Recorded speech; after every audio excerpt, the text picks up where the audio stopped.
Okay, sorry we were late. We were building the suspense for the public hearing of the budget, so. All right, please rise for the Pledge of Allegiance. I pledge allegiance to the flag of the United States of America and to the republic for which it stands, one nation, under God, indivisible, with liberty and justice for all.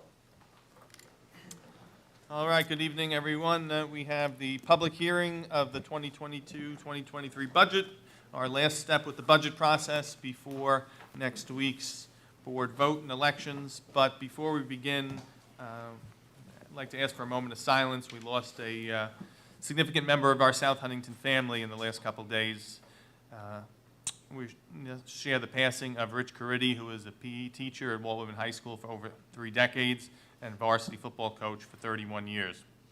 He began working in 1971, retiring in 2002. South Huntington mourns the loss of longtime physical education teacher and varsity football coach Rich Caridi. He taught physical education at Walt Whitman High School for 34 years and coached varsity football for 31 years. He put in long days and nights for the sake of his team, his players, and the students at Walt Whitman High School. He took 2 teams to county championships and 8 teams to league championships. He coached numerous All-Long Island players, Division I players, and NFL players. Like any coach, there was mixed success, but he was always guaranteed a competitive game and did the best for his players. He was a teacher, a coach, a mentor, and a friend. Mr. Caridi touched the lives of thousands of students and more than 1,300 football players, and they will never forget him. Please join me in a moment of silence to remember his life and legacy.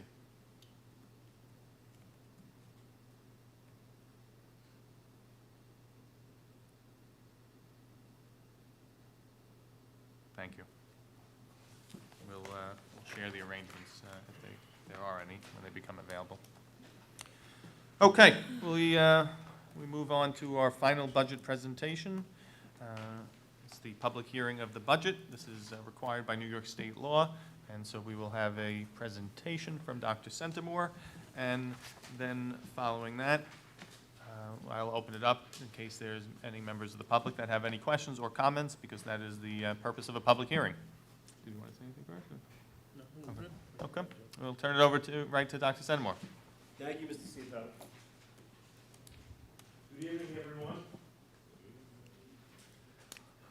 Expect more enthusiasm for the final budget presentation. So I want to thank everyone. It's been a pleasure presenting on behalf of our administration, our Board of Education, our cabinet, superintendent of the schools. I appreciate everyone's time over these months. Setting your DVRs to those favorite shows like American Idol so you could catch this live, or those of you who are streaming and joining us in. The budget process is quite involved. And it really does begin much sooner than these presentations. And the truth of the matter is we really live the budget process all 12 months, 24/7. In fact, educators, educational leaders, we live in 3 years at the same time. We're reliving the prior year because we're constantly reviewing and reflecting. Of course, we're managing and leading through the current year to maximize efficiencies, and then we're planning for the subsequent year, and oftentimes multiple subsequent years, because decisions we make for now and tomorrow are not really just about, in this case, 2022-23. They really go years and years beyond, because that's a key part with sustainability. So I want to thank everyone for their efforts in this process. Our building administrators, our chair people, our supervisors, a tremendous amount of legwork. There are people in the trenches, of course, with our support staff and our teachers, and then we get the feedback up here in central office with the cabinet, working together, sitting with our superintendent, Dr. D'Elia, and then obviously, presenting information and options for the board as we go through this process, so they can make an informed decision, so we can present a budget that we're very proud of and that we feel will meet the needs of our children, meet the needs of our community, provide the necessary supports for all of our staff, instructional support, administrative, so they can be successful in those endeavors as well. So we do begin the process by examining how we've been doing, especially from a fiscal position. Are we targeting the right areas? Are we meeting the needs? Are there more efficiencies? Are there different directions that we can go into? And that's a constant review, again, at all levels. I know, we made tremendous strides in a lot of areas instructionally and with technology in terms of efficiencies of operation and really, as we continue that acceleration of all of our programs. So we look at our needs, and then just like you do at home, what is the cost factor? What are the expenditures going out, and what are going to be the revenues coming in? Big highlight, we can't emphasize this enough. 2 years of COVID, a real uncertain world right now that we're navigating, and we're very appreciative of the aid that our representatives were able to secure for us, and certainly the advocacy that took place with our Board of Education, our various community organizations, PTA, SEPTA, the Booster Club, all the music boosters, you name it, all the various associations we have with the various staff and your advocacy. It really has paid off.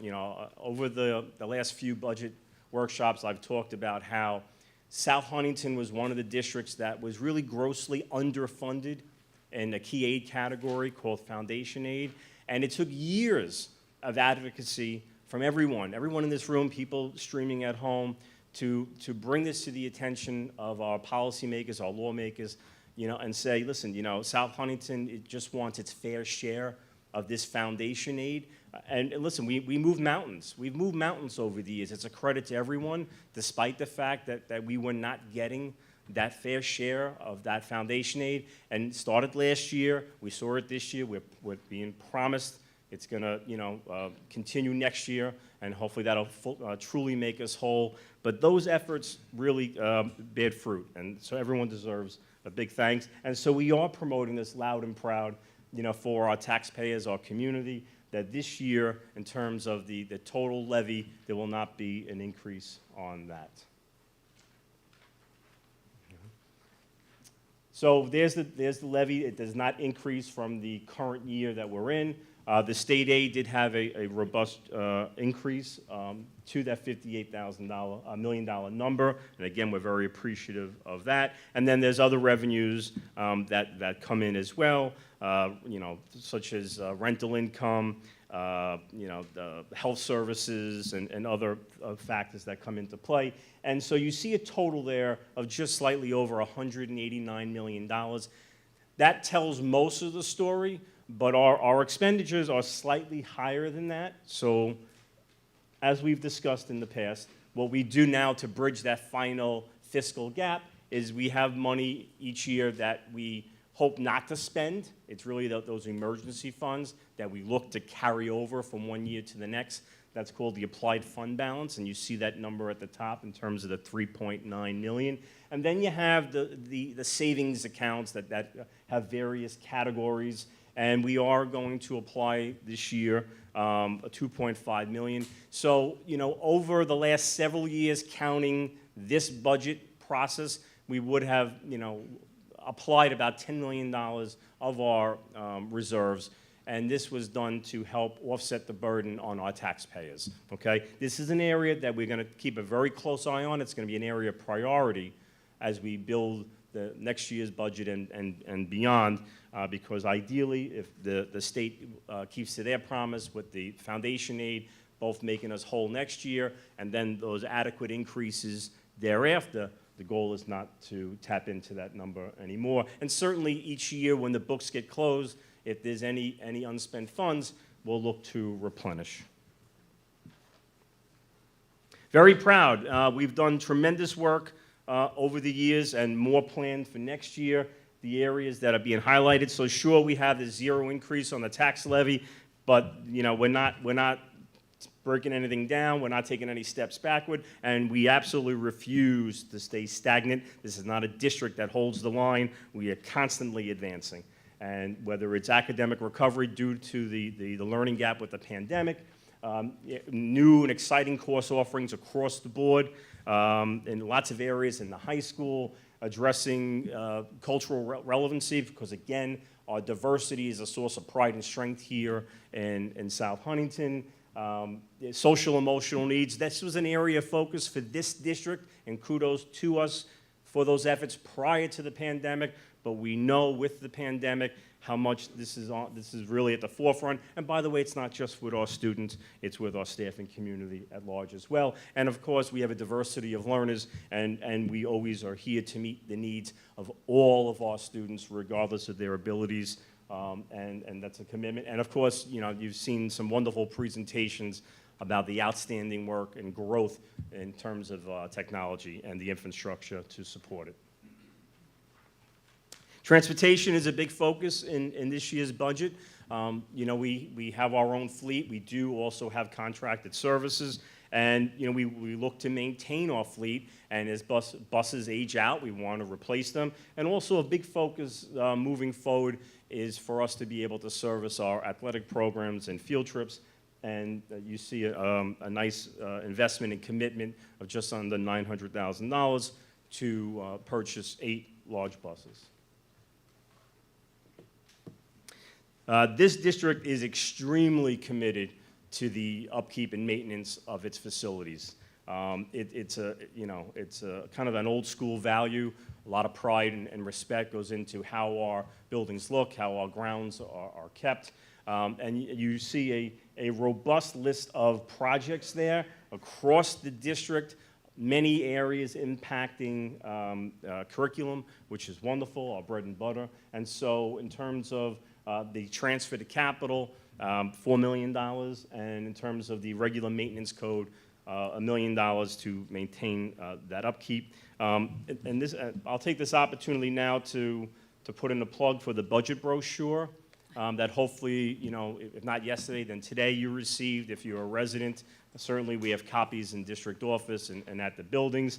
And, you know, this is also emphasized in the budget brochure, and I'd like to thank our public relations department with Thomas and Liz under Dr. Murphy for all their great work working with my office, my assistant Mike, and you know, the district clerk, and putting together a really great budget brochure that hopefully is very informative and gives some nice clear guidance you know, to our community so they can make an informed decision. Again, we're emphasizing that 0% on the levy. In terms of a total budget, you know, we're a good-sized district, you know, 5,700 students, 1,200 staff. So, and, you know, we invest a little over $195 million into that. In terms of the budget growth, you will see a 5.7 increase. But again, when you talk to your neighbors, because you've been following these presentations so closely, you're going to say, wait, that's not the impact on the taxes. It's a 0% on the tax levy. All right. In terms of the tax rate, I'll talk about that in more detail in a couple of slides. That's impacted by the town of Huntington and the assessed valuation. You might have a hard time, in fact, on the way it's displayed, you can't even see the numbers. I apologize, but hopefully when you see the presentation on the website, you'll get the images. The main piece that I'll bring to your attention is the blue area and the red area, which pretty closely comprises about 75% of the budget. That's our staff. These are the people who work the magic, both the teachers, the support staff, the people who maintain the grounds, our bus drivers, you know, our wonderful nutrition program. You know, this is our employees, the salary and benefits. We're a people business. We service our kids and community, and that's done by people. And so you would expect an investment to be in that three-quarter area. You've seen this slide before in the past. There are a lot of numbers. I'll just highlight a couple of things in terms of that first category where it says taxation. So if someone is not quite understanding what a tax levy means and what a 0% means, so in terms of total taxes, a little bit over $121 million over the district. So when you see the current year that we're living in, 21, 22, and you see the budget that the community will be considering for next week, 22, 23, you see that number, that levy has not changed. And since that levy number has not changed, there is your 0% increase on the tax levy. All right? It gives you some other information about the total aid we're receiving, other revenues, the breakdown of the various reserves we're using, and then the bottom line in terms of the total budget. So again, in terms of the tax rate, this is based on an assessed valuation that happens in the fall. Recent trends does show a slight decline, and so that does have an impact on what an individual taxpayer will pay. Everybody's home is valued a bit differently, so what school districts have to do is we have to guesstimate at this time of the year what the tax rate might be. We took a very, very conservative guesstimate in terms of the impact, the average taxpayer being impacted over the course of 12 months next year, $59. Some people, their homes may be valued a little lower, a little higher, so that'll fluctuate. But we feel good that this is a very conservative guesstimate that'll work in favor of the taxpayer when the assessor's office in the early fall give us the actual number. A lot of verbiage there. That's because we want our community to get used to seeing it, and this is highlighted in the budget brochure, certainly online. We have two, in addition to the budget that you'll be voting on, we have two properties that are for sale. The first one is what's called the Central Softball Field. Our softball team has a beautiful new field built at Memorial, which they've already been playing on. So this field has really become obsolete. The district is selling it. Those proceeds are going to go towards offsetting costs, as well as the next property, 2 Melville Road, the old library, a place that we currently rent out. So these two locations have separate voter propositions. They require voter approval. The proceeds from both of these sales will be utilized to offset costs, because at our elementary schools, we have portable classrooms that are really past their lifespan. A credit to our maintenance and custodial teams for the work they've done to maximize the utilization. And of course, our teachers and support staff have done a great job educating our children inside there. But the time has come to deconstruct them, and we're looking to build in its place magnificent new library. Yes, traditional library with books for our kids, but also incorporating the media and the stream and the hands-on and the technology. New Library Media Stream Centers. Very excited for those. Our goals are, we're a district committed to excellence.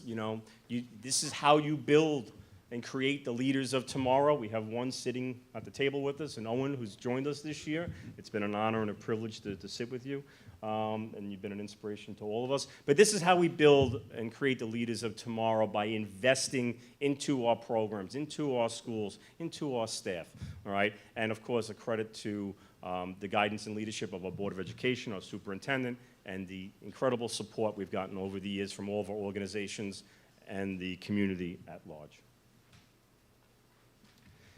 So next week is the vote. May 17th, we have our board elections, we have the budget vote, and you have the two property propositions. Please look in the mail for the budget brochure. We have them here at district office as well, at the buildings. We have all kinds of budget information at the buildings as well, information on the website. And I want to thank everyone for your undivided and enthusiastic attention over these months during all of these budget workshops and presentations. Thank you, Dr. Sedmore. Great job. As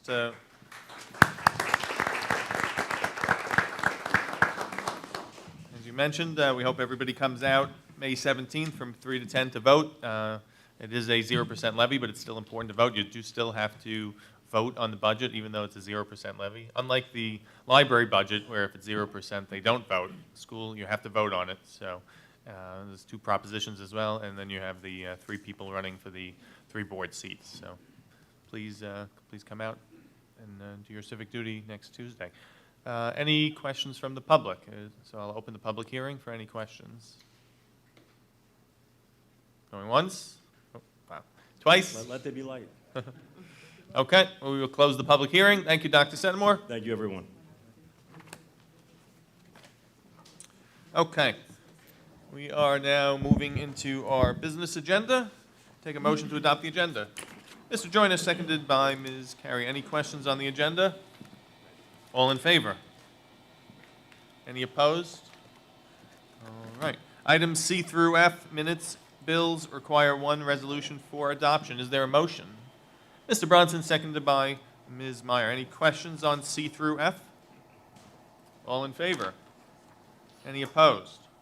Excellent. All right, we have quite a number of communications, and those communications are related to the plethora of events coming up over the next 2 months. We have an invitation to the Board of Education to the National Honor Society at Walton High School, May 23rd, 7 p.m. from Principal Costa. We have an invitation regarding the principal's list recognition, May 24th, 7:30 p.m.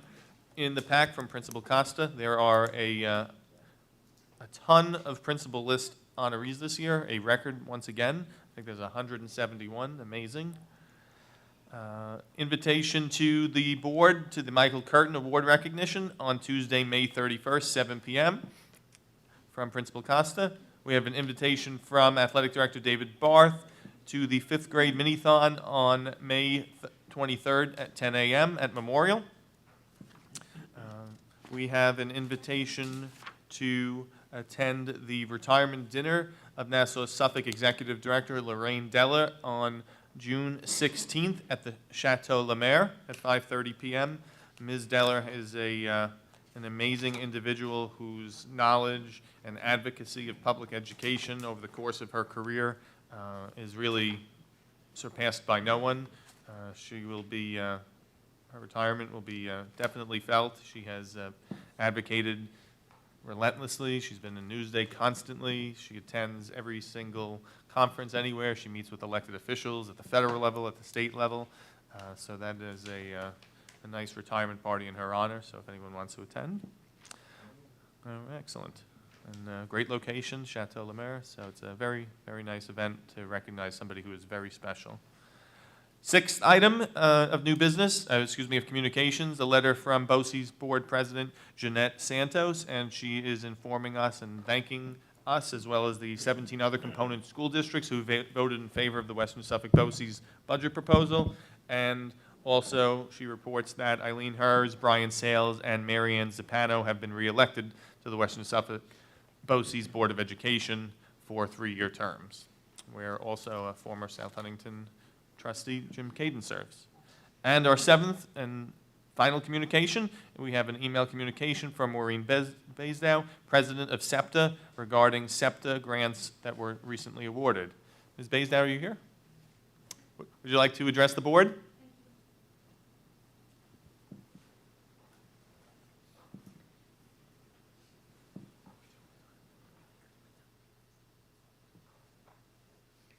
Good evening.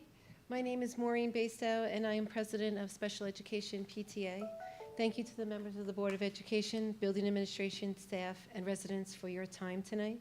For the past 4 years, Special Education PTA has been providing grants for our special education staff, teachers, and administration. This spring, again, we are very excited to provide close to $2,000 in grant award money to 6 recipient faculty members. One is Miss O'Doherty at Oakwood Primary Center. We granted her $300 to Building Upon Emotions project materials.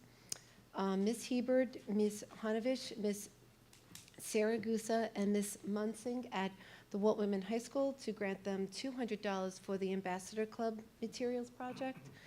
Miss Pawlowski of Countrywood, we granted her $150 towards social emotional sensory project materials.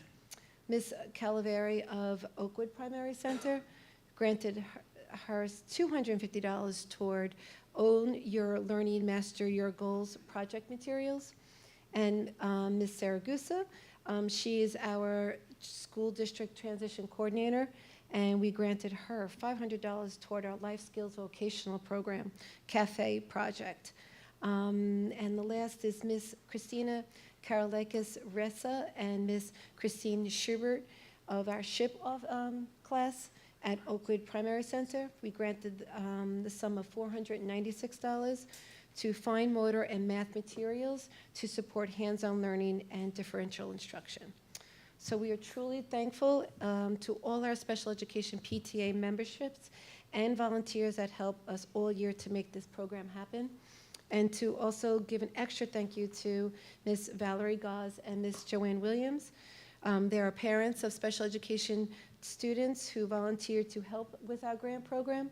And last, Dr. Curvachet, Ms. Popillo, Ms. Quinlan, Mr. Lombardo, and Ms. Mushorn for their continuous support and efforts with special education PTA. So thank you so much for your time. Thank you, Ms. you. Baisdow. I'm sure the grants will be put to good use. Thank you. Thank you so much.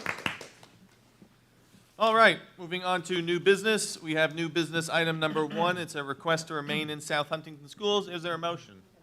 Mr. Joyner, seconded by Ms. LaCara. This request to remain in South Huntington was discussed in executive session. It's a request for a student to remain at the Stimson Middle School for the remainder of the school year. Transportation will not be provided by the school district. Any questions? All in favor? Any opposed? All right, moving on to new business item number 2 is a termination of services agreement. Motion? Ms. LaCara, seconded by Ms. Meyer. Dr. Centimore? Thank you, Mr. Ciapetta. So at the last board meeting, the board approved this termination agreement. We've since had to modify the date, and so that's why we're bringing it to your attention once again with a modified date. Okay. Any questions?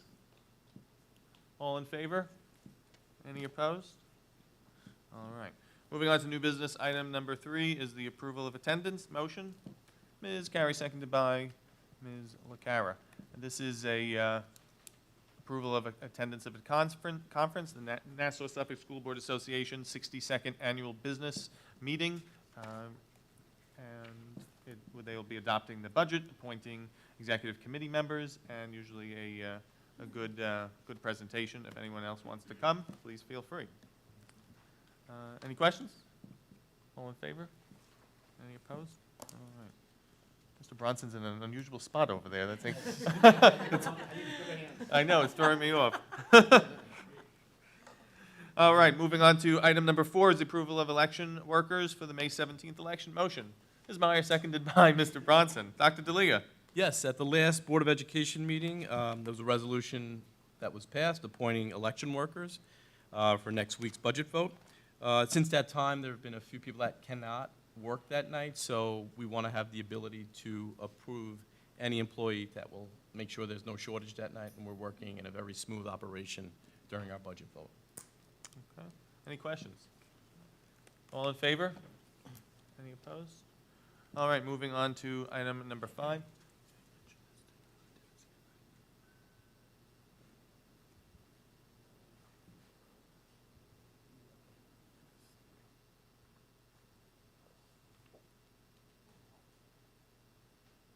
Okay, moving on to new business. Item number 5 is a confidential personnel resolution. Is there a motion?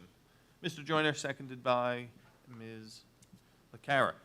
This is a confidential personnel resolution regarding a matter that was discussed in executive session. Any questions? All in favor? Any opposed? All right. And moving on to item number 6, recommendations to the placements by the Committee on Special Education and Preschool Special Education, dates listed in March and April. Motion. Mr. Bronson, seconded by Ms. Meyer. Any questions on the placements? All in favor? Any opposed? All right.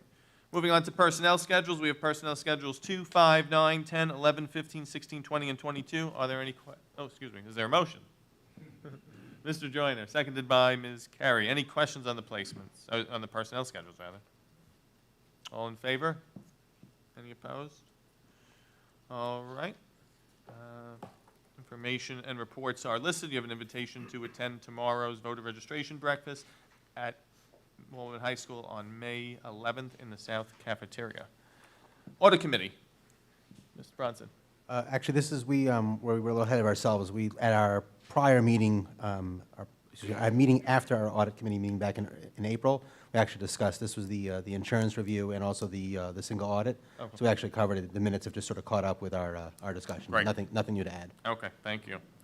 Future meetings are listed. We have 2 more meetings left in the 2021-2022 school year, first of which is next Tuesday. That's our board vote and budget elections, and we also have a very nice agenda plan for that. We'll be recognizing our retirees. We have a number of retirees this year, as well as students who are receiving non-monetary award. So a nice night, and then June 15th will be our last board meeting of the school year. We'll be recognizing exceptional workers in the district, among other recognitions.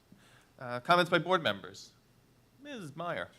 Yeah, I just have a few things that I'd like to share. I know this past week was National Teacher Appreciation and Recognition Week, and I just wanted to congratulate and thank every single one of the building PTAs that went above and beyond to make sure that all of our educators felt recognized, appreciated, and special for all the incredible work that they do. So thank you. Coming up later this week is National School Nurse Appreciation and Recognition Day. So I'd just like to shout out to all the amazing South Huntington school nurses who are truly another group of unsung heroes every day, but especially during these last 2 days. And then lastly, I just want to congratulate Mr. Levy, Ms. Jenga, and the incomparable Mr. Slawitsky on the first year back with the second grade talent show from Countrywood. It was absolutely incredible to see all of our little performers and their wild fans pack the PAC Center at Whitman. And it was just such an amazing display of the diverse talent in our district. We were all very, very proud, doubly proud, both as a parent and a board member. And it was especially heartwarming to see one of our incredible students in a self-contained class get up there and put on an amazing solo. So the bravery and courage that they all displayed was absolutely stunning. So congratulations to Countrywood. Thank you, Ms. Meyer. Thank you for sharing that. Other comments by board members? Mr. Bronson. Just to add on, I can't remember if we acknowledged this at our last meeting, but I believe it was also at the end of April, Administrative Assistance Day as well. So I just want to thank all the administrative assistants in the district for all of their help. Thank you. Good, thank you. Any other comments? All right. Comments by ex officio student board member, Mr. Connolly. Any comments? Well, currently, I would say that women is in the midst of our AP exam season as of right now, which has every student who takes them very preoccupied with their academics.